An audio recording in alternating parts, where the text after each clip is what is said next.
The North Atlantic Alliance was founded in the aftermath of the Second World War. Its purpose was to secure peace in Europe, to promote cooperation among its members, and to guard their freedom. All of this in the context of countering the threat posed at the time by the Soviet Union. The Alliance's founding treaty was signed in Washington in 1949 by a dozen European and North American countries. It commits the Allies to democracy, individual liberty, and the rule of law, as well as to peaceful resolution of disputes.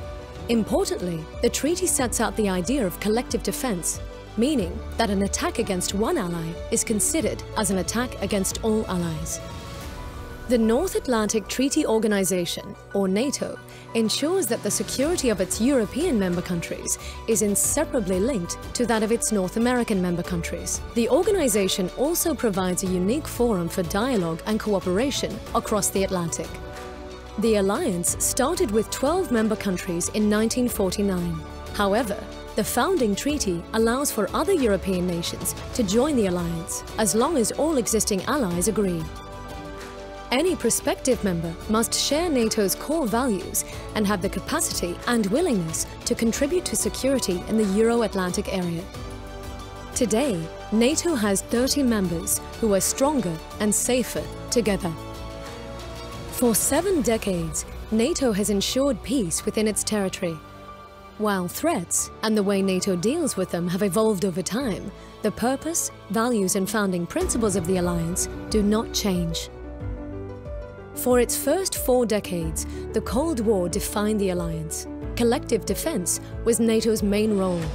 When that confrontation ended in 1989, and with the collapse of the Soviet Union, some said that NATO had fulfilled its purpose, that it was no longer needed. And yet the alliance is still here today. So why has NATO stood the test of time? The end of the Cold War offered hope for progress and peace. But it also ushered in a new era of instability. NATO has responded to changes in the security environment by shifting its focus and taking on new tasks. Beyond ensuring the collective defense of its members, NATO seeks to promote security through partnership and cooperation. Since the early 1990s, the alliance has developed relations with non-member countries, including former Cold War adversaries of the former Eastern Bloc. Some of these partners have since become members of the alliance. Today, working with non-member countries and other organizations is considered to be one of NATO's fundamental tasks. It works with 40 partner countries, as well as with other international organizations, like the United Nations and the European Union. NATO has taken on an important role in international crisis management since the end of the Cold War. Working closely with partner countries, the alliance helped to end war and build sustainable peace in the Balkans.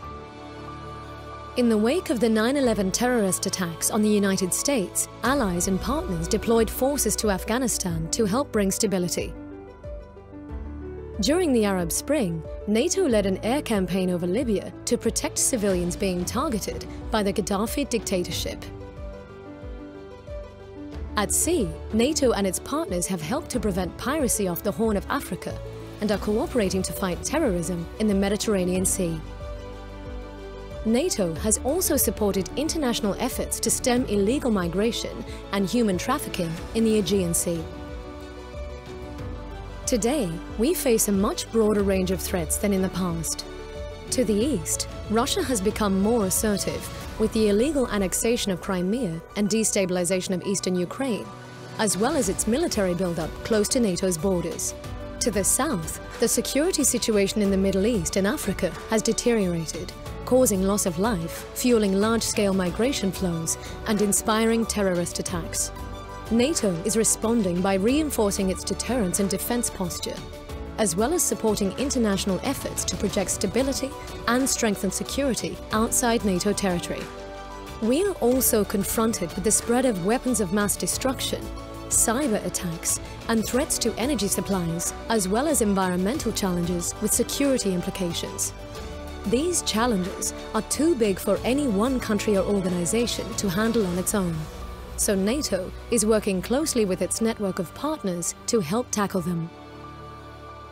While NATO continues to adapt to changes in the security environment, the fundamentals of how it works haven't changed. Consensus and consultation are part of NATO's DNA. All member countries are represented in the North Atlantic Council, where decisions are taken by consensus, meaning unanimously, expressing the collective will of all the nations. There is no NATO army. National forces are under national command. When called upon, allied nations volunteer their troops, equipment, or other capabilities to NATO-led operations and exercises. Each member state pays for its own armed forces and covers the costs of deploying its forces. But together, the allies get a lot more security for a lot less cost than they would if they had to do it alone. Each member contributes a small percentage of its national defense budget to NATO. The national contributions pay for running the political and operational headquarters in Belgium, as well as the integrated military command structure across NATO territory. They also cover some of the costs of shared military capabilities, systems and facilities needed for communication, command and control, or for logistical support to NATO operations.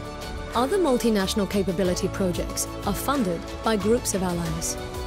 Thanks to years of joint planning, exercises and deployments, soldiers from different nations can work well together when the need arises. Working together, the allies are stronger.